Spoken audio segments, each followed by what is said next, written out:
बिस्मिल्लाहिर्रहमानिर्रहीम नहमदुहु व नुसल्ली अला रसूलिहिल करीम अम्मा बाद। इंतहाई काबिल एहतराम जनाब सरदार अयाज सादिक साहब और आपकी वसातत से मुअज़्ज़ज़ अरकान ऐवान,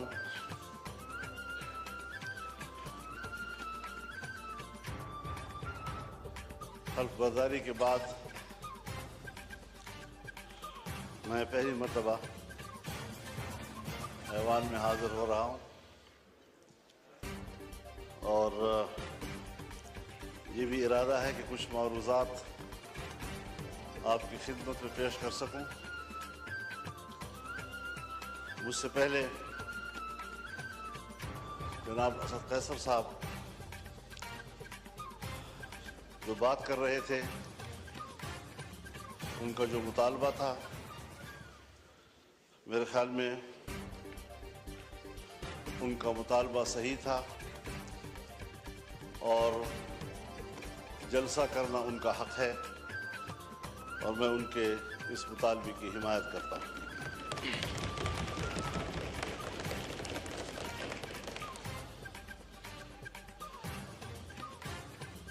लेकिन जनाब स्पीकर, मसला यहां तक महदूद नहीं है कि हम जलसा कर सकते हैं या नहीं कर सकते।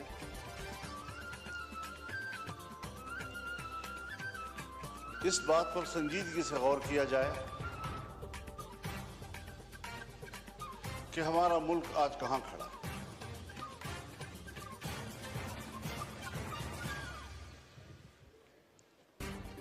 हमने ये मुल्क जिस जमहूरी अंदाज के साथ बरसगीर के मुसलमानों की ताईद से हासिल किया, उनकी कुर्बानियों से हासिल किया, इस मुल्क के कायम होने में न ब्यूरोक्रेसी का कोई किरदार है और न ही एस्टेब्लिशमेंट का कोई किरदार। लेकिन इस बात को सोचा जाए कि आज अवाम कहां खड़े हैं और एस्टेब्लिशमेंट कहां खड़ी है। क्या वजह है कि मुसलसल ऐवान पर सवाल उठाया जा रहा है, हमारी अवामी नुमाइंदगी पर सवाल उठाए जा रहे हैं। क्या ये अवाम के नुमाइंदा पार्लियामेंट है या ये एस्टेब्लिशमेंट का तरतीब दिया हुआ पार्लियामेंट है? इससे कब निकलना है हमने, या मजीद धंसते चले जाना है? ये मुल्क जिसमें हुकूमत महल्लाती साजिशों की बुनियाद पर बनती थी और टूटती थी, ब्यूरोक्रेट्स फैसला करते थे आज वजीर आजम कौन है तो कल वजीर आजम कौन है। एक जमाने में मुल्क के एक सदर मुमलिकत ने अपने दौरे हुकूमत में 5 वजीर आजम तब्दील किए।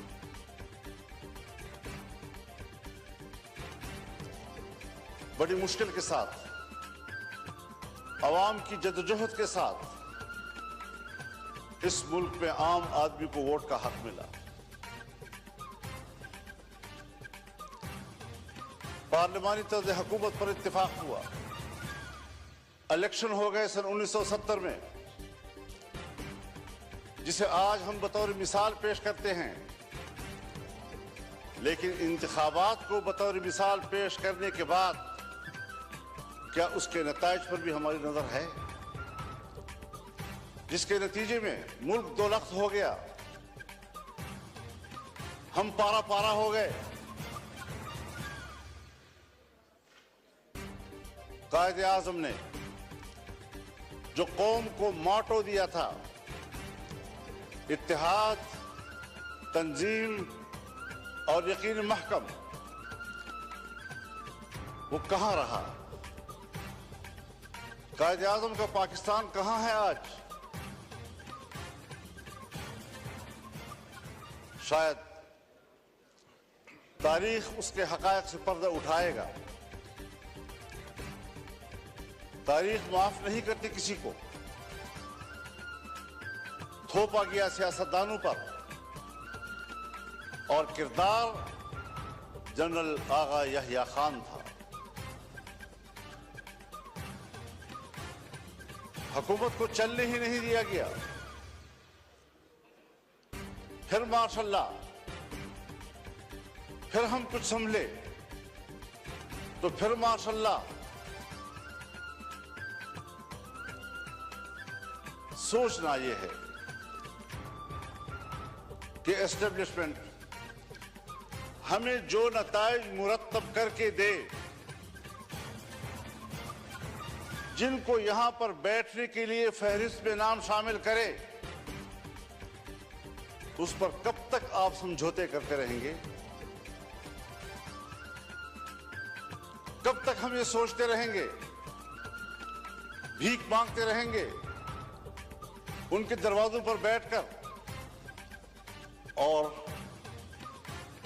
जो इलेक्शन हुए हैं, हमें तो 2018 के इलेक्शन पर भी एतराज था, आपको भी एतराज था, पीपल्स पार्टी को भी एतराज था, मुस्लिम लीग नून को भी एतराज था, मेरे बुजुर्ग बैठे हैं उनको भी एतराज था। इस वक्त भी तो मैंडेट तकरीबन वही है, कुछ थोड़ा आगे पीछे। इसी मैंडेट के साथ उस वक्त धांधली क्यों थी और इसी मैंडेट के साथ आज धांधली क्यों नहीं है?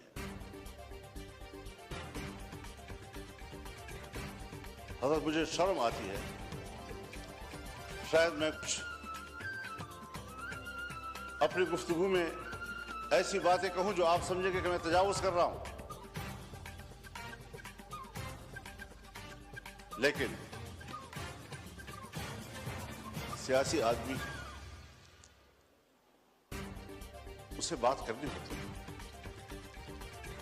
सियासतदान मालूमात की बुनियाद पर बात करता है, पब्लिक में बात करे, पार्लियामेंट में बात करे। खुदा करे ये खबर गलत हो, लेकिन हमारी मालूमात ये है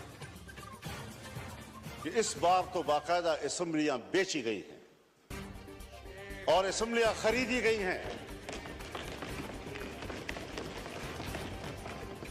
कौन इन असेंबलियों को और इन ऐवानों को अवाम का नुमाइंदा पार्लियामेंट कहेगा?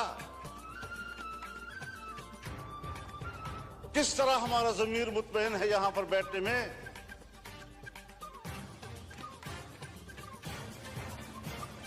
हारने वाले भी परेशान और जीतने वाले भी मुतमईन नहीं। इस कैफियत में हुकूमत में बैठी हुई जमातें, जो हमारे लिए मुहतरम भी हैं, हमारे हमसफर रहे हैं, हम उनके उन जद्दोजहद की कदर करते हैं, लेकिन उन्हीं की जमातों के अंदर उनके सीनियर लोग मजबूर हैं कि वो अपनी ही मैंडेट को मुस्तरद कर रहे हैं, उस पर एतराजात उठा रहे हैं। सिर्फ अपोजिशन की बात नहीं है, हम देख भी रहे हैं, हम सुन भी रहे हैं।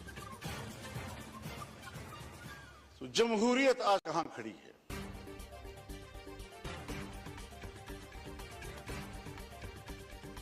सिर्फ इसलिए हम यहां कमजोर बैठे हुए हैं कि हमने हर मरहले पर कंप्रोमाइज किया है।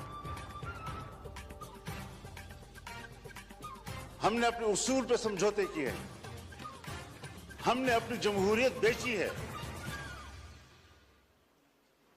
हमने अपने हाथों से अपने आका बनाए हैं, और जब हम ही अपने हाथों से अपने लिए आका बनाएंगे, यही होती है आखिरत की निशानी। जब रसूलुल्लाह सल्लल्लाहु अलैहि वसल्लम से हज़रत जिब्रील ने पूछा कि आप क़यामत की अलामात के बारे में बताएं, तो आपने पहली बात की अंतरिदर अमत रब्बतहा, कि माएं अपने लिए मालिकाएं जनेंगी, यानी बेटियां मालिक बन जाएंगी और मां को नौकर और घर के मजदूर की तरह देखेंगी। इस मिसाल से आप खुद समझ लें कि जो आपके मातहत होने चाहिए थी, जो आपके हुक्म पर चलने चाहिए थे, वो आज हमारे आका और उनके हुक्म पर हम चल रहे हैं। हम यहां पर एक कानून पास नहीं कर सकते। जनाब स्पीकर साहब, आप गवाह हैं, आप गवाह हैं, आपकी पूरी जमात गवाह है। हमने एक इजलास में एक कानून साजी पे बात की, उसके लिए कमेटी बनी, वजीर कानून के निगरानी में मियां शहबाज शरीफ साहब निगरानी कर रहे थे ऊपर से। हमारा इत्तेफाक हुआ दीनी मदारिस, उनके विफाक हुकूमत के दरमियान उस मसौदे पर इत्तेफाक हो गया। इत्तेफाक राय के बावजूद असेंबली में नहीं आ रहा, इसलिए कि इजाजत नहीं। करते करते बिल आखिर असेंबली में आया वो, और आया तो ख्वांदगी के दौरान रोक दिया गया और पास नहीं होने दिया। हम पार्लियामेंट हैं, हमने इस पे इत्तेफाक राय किया, असेंबली तक में ले आए, पेश हो गया, पहली ख्वांदगी हो गई और बिल आखिर उसको ड्रॉप करना पड़ा। इतना जरूर हमें पता चल गया, और मैंने शहबाज शरीफ साहब से कहा कि हमें इतना पता चल गया है कि कसूर आपका नहीं है, कौन रुकावट है हमें मालूम हो गया, बस इतना ही चाहिए था। हम कानून साजी का भी इख्तियार नहीं रखते, हम अपनी मर्जी से कानून भी नहीं बना सकते। इस पार्लियामेंट की रुकनीत पर हम फख्र करते हैं और हम समझते हैं वीवीआईपी वर्क है।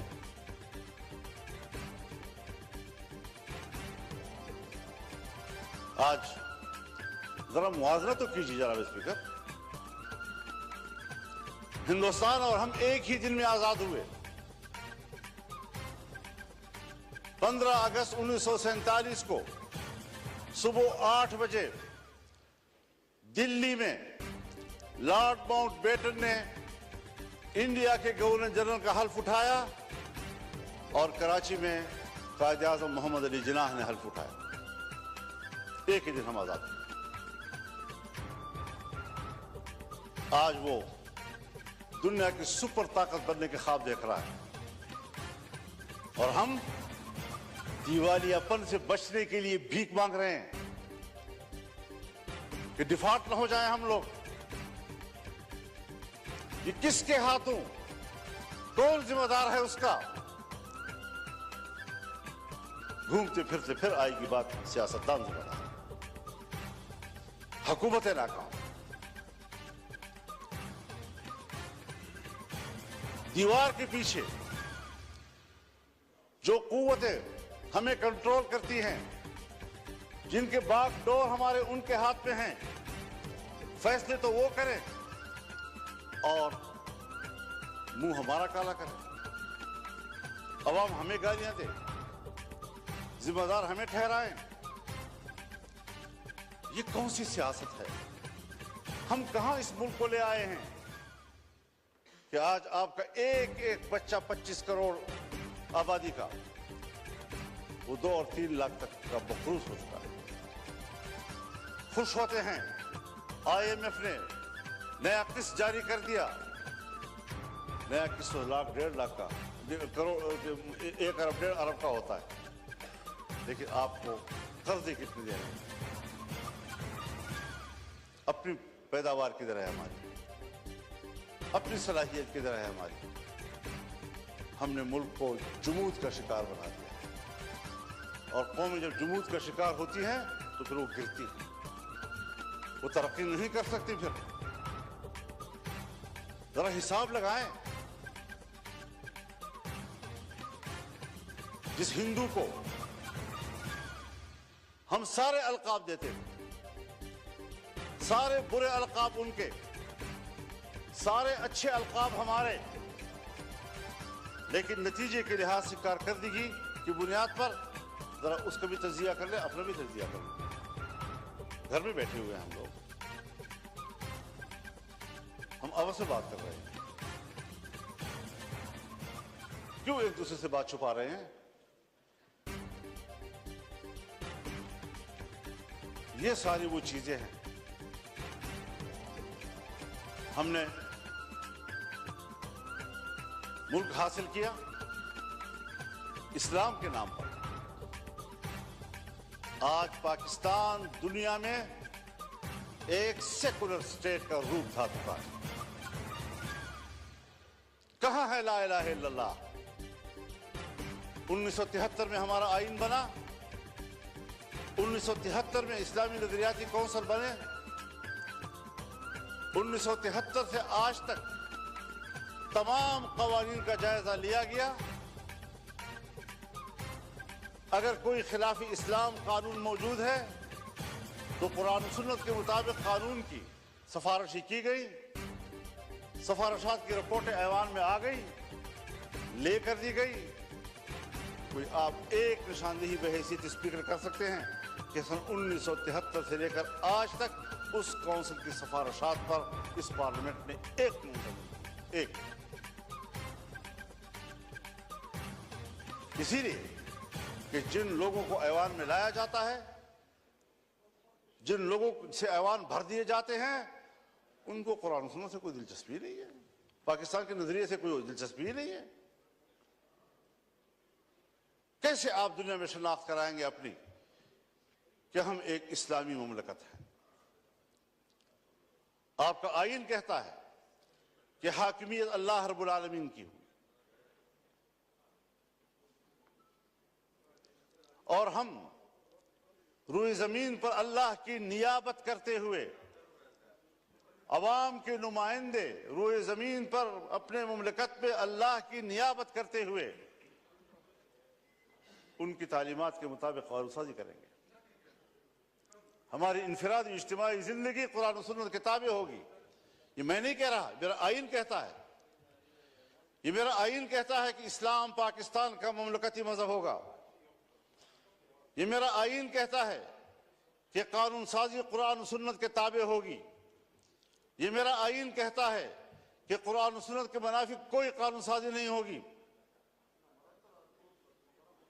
इस पर कोई अमल दरामद कागजी हद तक भी आप तो उन इदारों को भी पाबंद कर रहे हैं, नेस्तनाबूद करना चाहते हैं जो इदारे आपके इस मुल्क में किसी तरह दीन और मजहब की अलामत हैं। उनको आप मुआशरे का मेन स्ट्रीम ही नहीं समझते।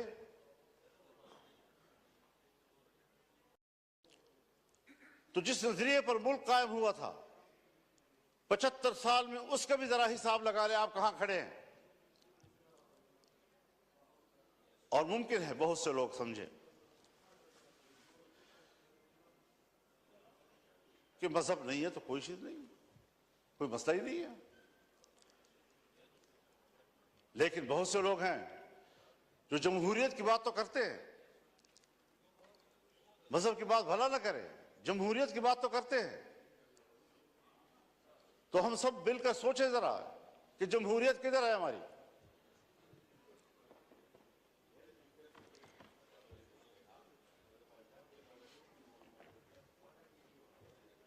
सन 1954-55 से 58 तक नीम मार्शल लॉ, 58 से लेकर 71 तक मुकम्मल मार्शल लॉ, 77 से फिर मार्शल लॉ, 99 से फिर मार्शल लॉ, और हम कंप्रोमाइज करते रहे। यहां इसी ऐवान में हमने कानून साजी करना चाहिए। चीखते रहे हम लोग कि साहब ये जो कुछ आप कर रहे हैं कुरान और सुन्नत के खिलाफ है। किसी ने नहीं सुनी। तो जमहूरियत कहां है आपकी? इलेक्शन आपके ढोंग, असेंबलियों की कोई कदर कीमत नहीं। असेंबलियों में आने वाला अपने आप को मुआज़्ज़ज़ समझता है, अवाम का नुमाइंदा है। आपके कागजात में उसका जो प्रोटोकॉल है वो वीवीआईपी का है, उसके मराआत होते हैं। लेकिन क्या हमारा ज़मीर भी मुतमईन है इस बात पर?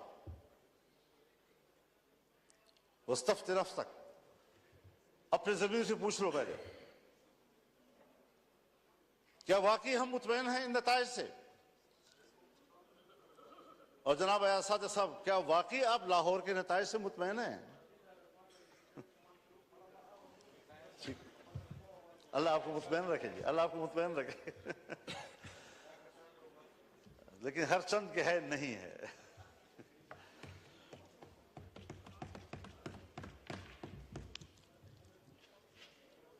मईशत की क्या सूरत हाल रखती है?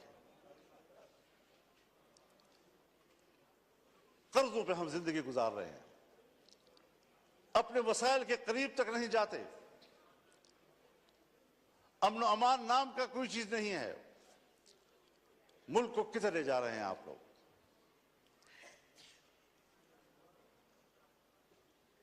आप आए जरा, लाहौर से जरा सफर करें और आए जरा, मैं आपको दावत देना चाहूंगा डेरा इस्माइल खान में, टांक में, वजीरिस्तान में, लक्की मरवत में, बाजावड़ में। आप वहां आकर जरा देख तो लें कि हमारी वहां क्या हालत है।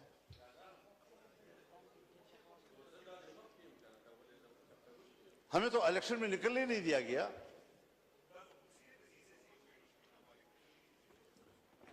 एक तरफ तालिबान की तरफ से ऐलान होता था कि हम इलेक्शन में कोई कार्रवाई नहीं करेंगे, दूसरी तरफ हमें धमकियां मिलती थी। फिर इधर से हमें चिट्ठियां मिलती थी कि आप, थ्रेट लेटर आ जाती थी कि आप न जाएं। पब्लिक से राब्ता ही नहीं करने दे रहे थे। और जो ही इलेक्शन गुजरा, सारे थ्रेट लेटर बंद, खत्म हो गए, खैर खैरियत हो गई। अब न वहां हमें कोई कत्ल करने वाला है, न कोई दहशतगर्द है, न कुछ है। लेकिन ये बात जो हमारे उन इलाकों से मुताल्लिक लोग हैं या बलूचिस्तान से मुताल्लिक लोग हैं, चाहे वो पश्तून बेल्ट है या बलोच बेल्ट है, वहां पर कंट्रोल रियासत का नहीं है। और मैं बड़े अदब से कहूंगा, मुझे ये लफ्ज नहीं कहना चाहिए, लेकिन हकायक को सामने लाते हुए कहना पड़ रहा है कि पाकिस्तान इस वक्त एक गैर महफूज रियासत है। जब रियासत गैर महफूज होगी तो जिम्मेदार कौन होगा?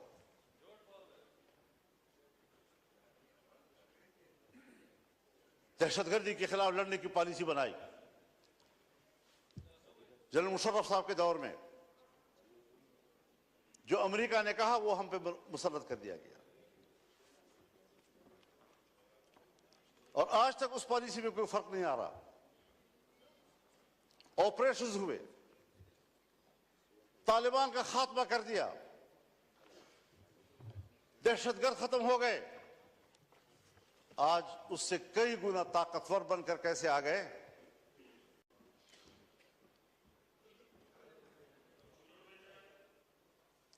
जरा मुझे भी दिखा दे बेटा। बिल्कुल ठीक है जी।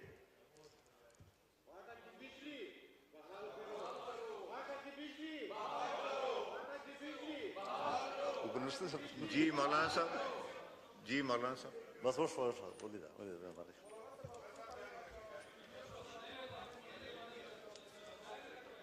तो जनाब स्पीकर, आफरीदी साहब मैसेज आ गया, आपको पॉइंट ऑफ ऑर्डर में दूंगा, आप तशरीफ रखें।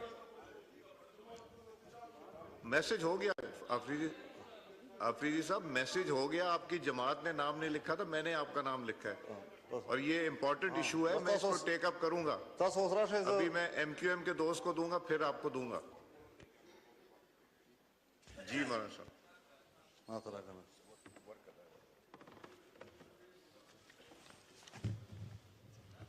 ये जो बात यहाँ की जा रही है जनाब स्पीकर, ये मेरे पॉइंट्स में लिखी हुई है और आज भी मौलाना मिसबाहुद्दीन साहब मेरे पास तशरीफ लाए, उससे पहले वफूद आए, हमें मिलते रहते हैं। यकीन जानिए उनकी जिंदगी जानवरों से भी बदतर गुजर रही है। न जिंदगी महफूज है, न उनको रोजगार मिल रहा है, बिजली भी नहीं है। कैसे वो जिंदगी गुजार रहे हैं आप अंदाजा नहीं लगा सकते उनका। मेरे भी मौका देना चाहिए। जी मौलाना मिसबाहुद्दीन साहब को फिर आप मौका देंगे जी। तो सूरत हाल आज यह है कि अमन अमान किधर है आपका जी। मगरिब के बाद आपके थाने बंद हो जाते हैं, मगरिब के बाद पुलिस चौकियां बंद हो जाती हैं, आपकी सारी पुलिस महफूज पनाहगाहों में चली जाती है और मुसल्लह ग्रुप जो है वो कंट्रोल ले लेते हैं पूरे इलाके का। क्या इस पर कभी गौर हुआ है? बस इलेक्शन है, बस अपनी मर्जी का ऐवान बनाना है, अपनी मर्जी की असेंबली बनानी है। किस लिए अपनी मर्जी की बनाते हो? वोट तो उलमाए किराम फरमाते हैं शहादत है, कोई कहते हैं अमानत है, कोई कहते हैं बयात है। तो यहां तो ना शहादत है, ना अमानत है, ना बयात है। बैत मेरे नाम पर करते हैं, बक्सा खुलता है तो किसी और के नाम पर बैत निकलाते हैं। अमानत आपके हवाले करते हैं, बक्सा खुलता है तो उसमें अमानत नाम की कोई चीज, खयानत ही खयानत होता है। शहादत में सदाकत होती है, जब बक्सा खुलता है तो सदाकत का नाम निशान नहीं होता, शहादत मरी पड़ी होती है।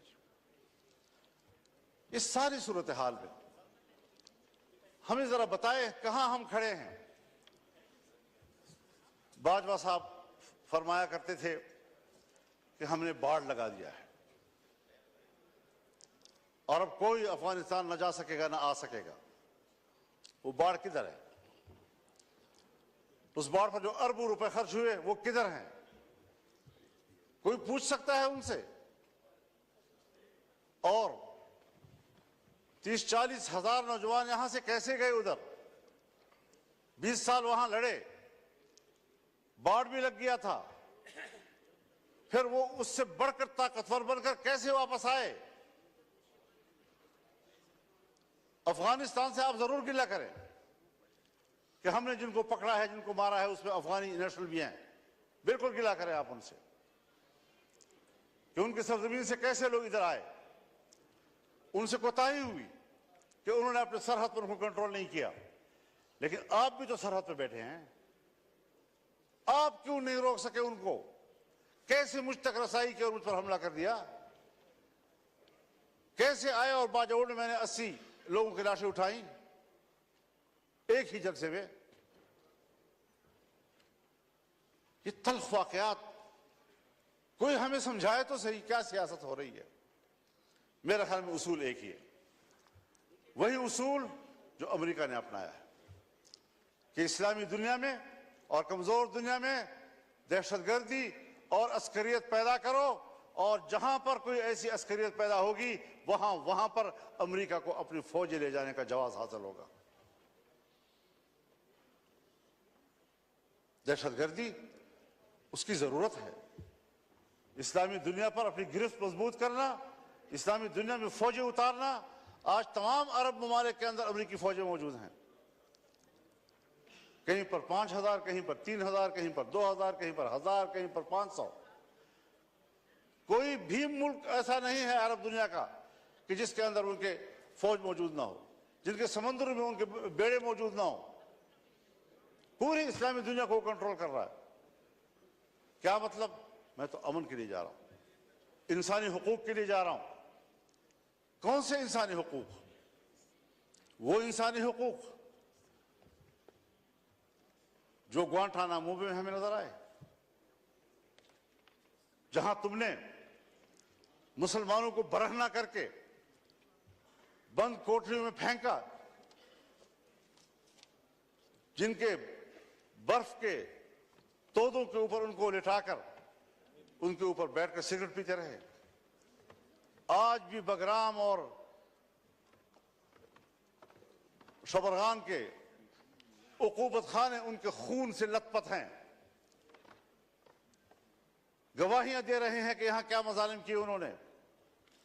उनके सामने कुरान करीम की तजलील की गई।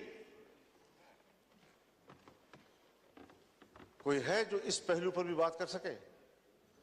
बस ये दहशतगर्द, ये दहशतगर्द, ये दहशतगर्द, और उसके मुकाबले में उससे बढ़कर दहशतगर्दी हो रही है और कोई उनको रोकने वाला नहीं है, ना उसको कोई बात करने वाला है। इराक में क्या किया गया? अबू गरैब जेल में क्या जिंदा इंसानों पर नंगा करके उन पर कुत्ते नहीं छोड़े गए और कुत्तों से उनके जिस्म को नहीं नोचा गया? ये हैं उनके इंसानी हुकूक। इस्लामी दुनिया को तोड़ना, मुल्कों को तकसीम करना और इंसानी हक की बुनियाद पर वहां जाना। आज फिलिस्तीन में क्या हो रहा है? अक्टूबर से लेकर अब अप्रैल खत्म हो रहा है, 40,000 से ज्यादा गजा और खान यूनिस के मुसलमान शहीद हो चुके हैं। ये बच्चे हैं, ये खवातीन हैं, ये बेगुनाह शहरी हैं, ये जंगजू नहीं हैं। जंगजू से मुकाबला करो, वो आपके साथ लड़ने के लिए तैयार। सबसे ज्यादा बच्चे जो इन दिनों में शहीद हुए हैं वो गजा के हैं। कोई मुसलमान है हुक्मरान जो उसके लिए कोई आवाज उठाए? और फिर अमेरिका और बरतानिया और यूरोप इंसानी हुकूक की बात करे, जिनके हाथों से इंसानियत का खून टपक रहा है। इंसानियत का खून टपक रहा है और इंसानी हुकूक के अलमबरदार। मैं किसके हाथ में अपना लहू तलाश करूं? हर तरफ खून ही खून और हम उसमें जिंदगी गुजार रहे हैं। और अगर मुल्क के अवाम या अवाम के नुमाइंदे कोई किरदार अदा कर सकते हैं तो उसके इलेक्शन का यह हशर कर दिया जाता है जो हम देख रहे हैं। तो जरा इस हवाले से हमें अपनी तारीख को भी देखना चाहिए, हमें आने वाला मुस्तकबिल ठीक कर लेना चाहिए। यह क़ियादत का मसला है, यह क़ियादत का मसला है। मैं तो आज भी कहता हूं और हमदर्दी की बुनियाद पर कहता हूं, जनाब मियां नवाज शरीफ साहब से भी और जनाब शहबाज शरीफ साहब से भी और अपने बरखुरदार बिलावल ज़रदारी साहब से भी कि अवाम के लोग हो, चलो इकट्ठे अवाम में जाते हैं, छोड़ो इस इक़्तिदार को, आए इधर बैठें और अगर वाकई लार्जर ग्रुप पीटीआई है दे दो उनको हुकूमत।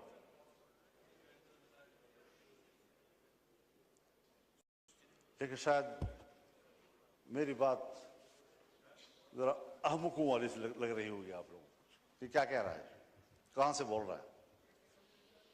आज भी वक्त है समझने की, लेकिन हम समझने के लिए तैयार नहीं है, हम नौकरी करने के लिए तैयार हैं। तो फिर जाहिर है कि हमने भी अज़म कर रखा है कि इस गुलामी के खिलाफ जंग लड़ेंगे, मैदान अमल में आकर जंग लड़ेंगे, पब्लिक में जाकर लड़ेंगे, आईन और कानून के दायरे में लड़ेंगे और मुल्क को इस गुलामी से निजात दिलाएंगे कि या तो हमारे ऊपर आलमी कुव्वतें हुकूमत कर रही हैं या फिर हमारी एस्टेब्लिशमेंट हमारे ऊपर हुकूमतें कर रही है।